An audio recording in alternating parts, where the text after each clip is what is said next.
Welcome, and thank you for joining us. Please note that this AI-generated podcast is intended solely for general learning and educational purposes. While we strive to ensure accuracy, the AI may occasionally produce errors or incomplete information.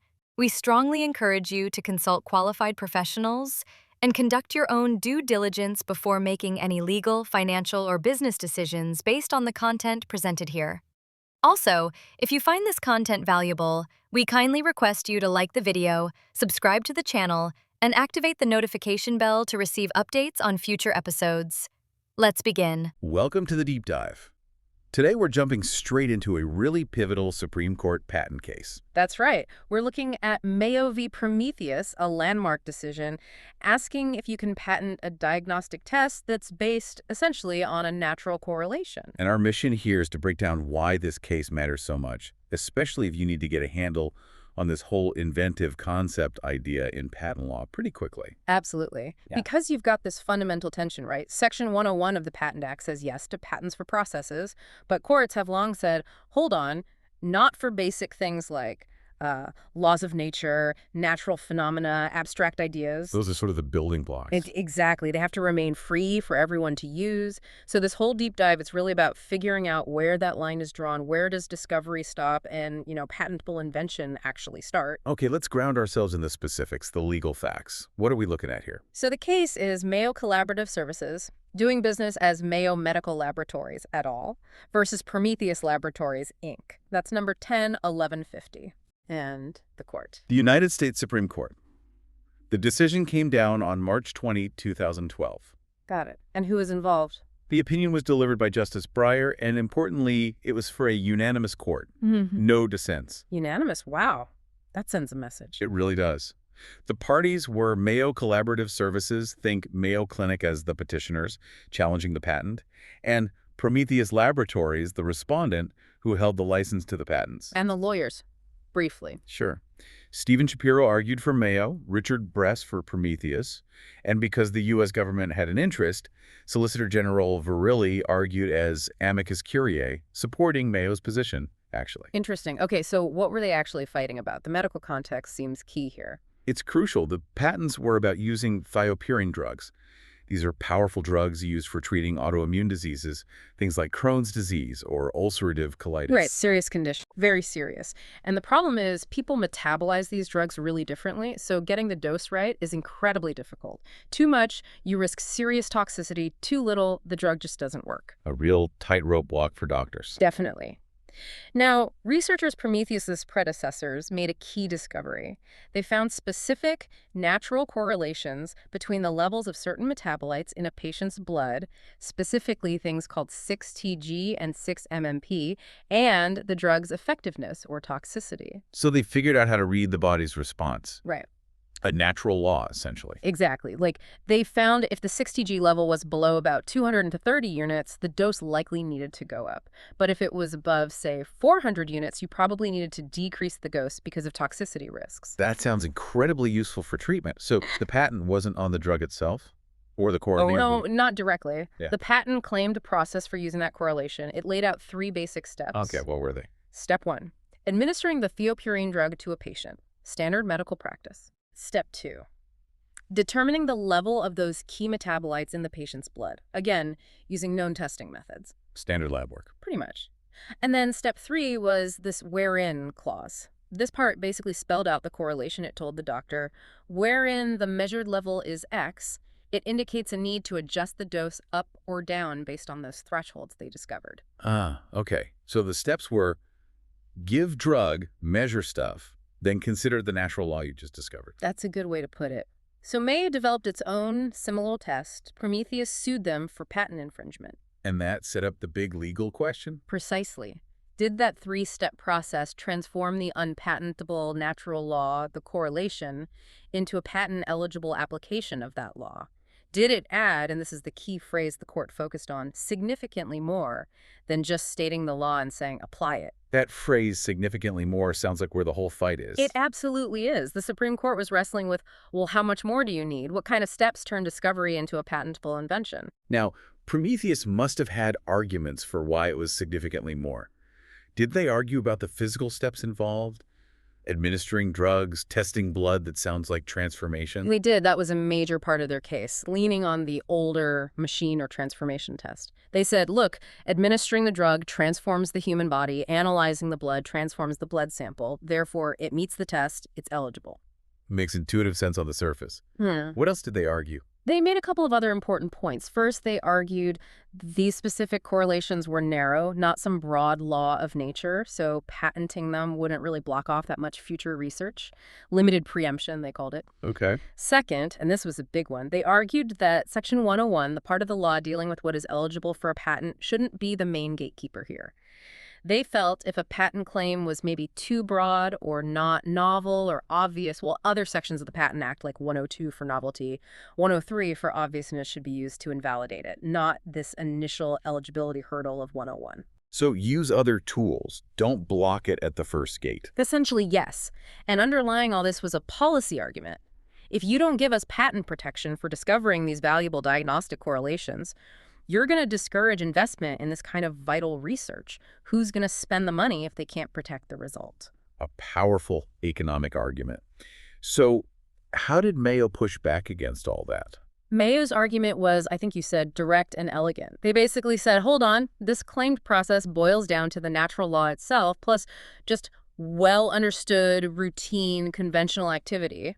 Things scientists and doctors were already doing. Nothing new in the application part. Right. They said, sure, Prometheus discovered the correlation, great scientific work, no doubt. But the method described in the patent for applying it, give a drug, run a standard blood test, that's all a completely conventional stuff. So Mayo's point was that allowing this patent would effectively be giving Prometheus a monopoly on the natural correlation itself, dressed up in routine steps. Exactly. And that's where this idea of needing an inventive concept in the application comes from. You can't just take a discovery and tack on routine steps. Okay, this is setting up the Supreme Court's decision perfectly. How did the court actually analyze this? If routine steps aren't enough, what is? Well, the court didn't just look at this case in isolation. They leaned heavily on precedent, especially cases dealing with mathematical formulas, which are treated similarly to laws of nature under patent law. Two key cases came up: Parker v. Fluke and Diamond v. Dyer. Right, Fluke and Dye. What's the key difference there that helped the court decide Mayo? Okay, so in Fluke, there was a claim for a process using a mathematical formula to update alarm limits in, I think, a chemical process. The court back then said, nope, not patentable. Why? Because the additional steps gathering data using the formula were just well-known routine activities. There was no inventive concept beyond the formula itself. So formula plus routine steps, unpatentable. Correct. Now contrast that with Deere. That case involved using a famous equation, the Arrhenius equation, in a process for curing synthetic rubber.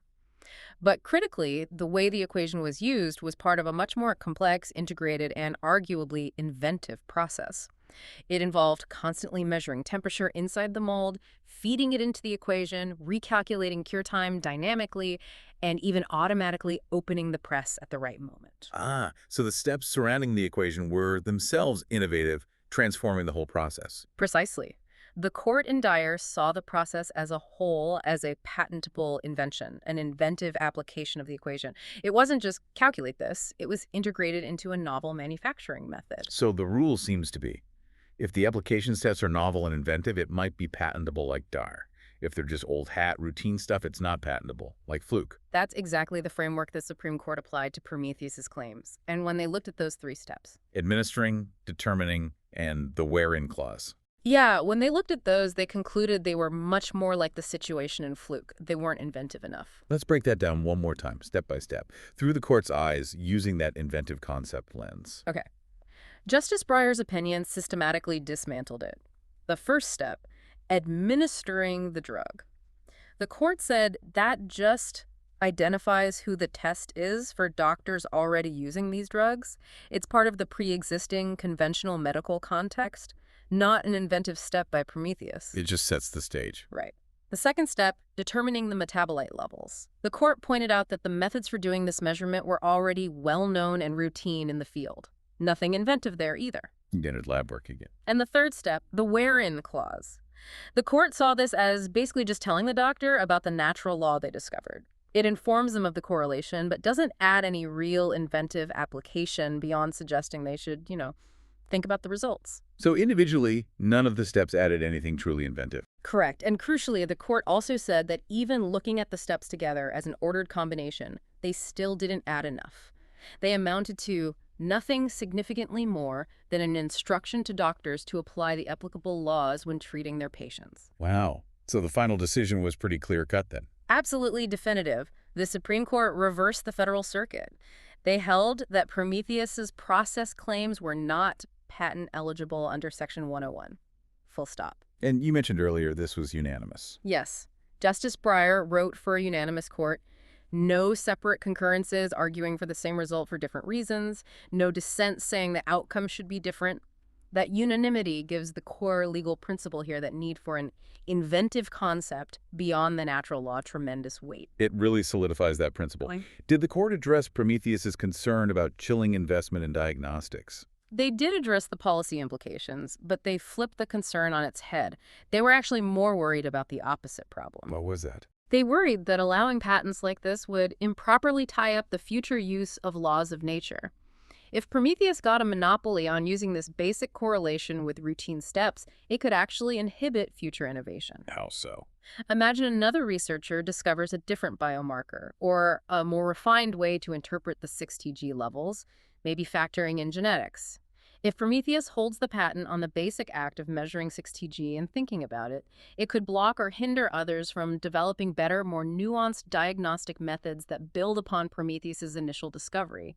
It locks down fundamental scientific information. So protecting the building blocks was seen as more important for long-term progress. Exactly. They needed to keep those fundamental truths accessible for everyone to build upon. Okay, let's crystallize this.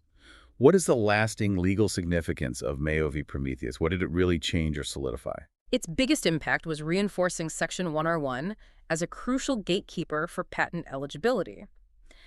It firmly established, or maybe reestablished after some drift at the Federal Circuit, that if your patent claim is based on discovering a law of nature or a natural correlation, you absolutely must show that the additional steps in your claim add an inventive concept. And that inventive concept has to be more than just standard procedure. Significantly more. It means the application itself has to be inventive, not just the discovery. Simply finding a scientific truth and telling people to apply it using the usual conventional methods, that's not enough to get a patent. Which leads us to the single most important takeaway.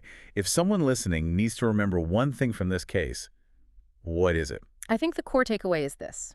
Laws of nature, scientific principles, natural correlations, these are fundamental truths, the manifestations of nature, as the court sometimes says, and they must remain free to all men and reserved exclusively to none.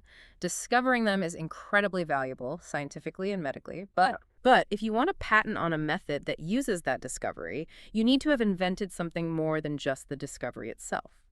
Your method of applying it needs to involve steps that are genuinely novel or unconventional.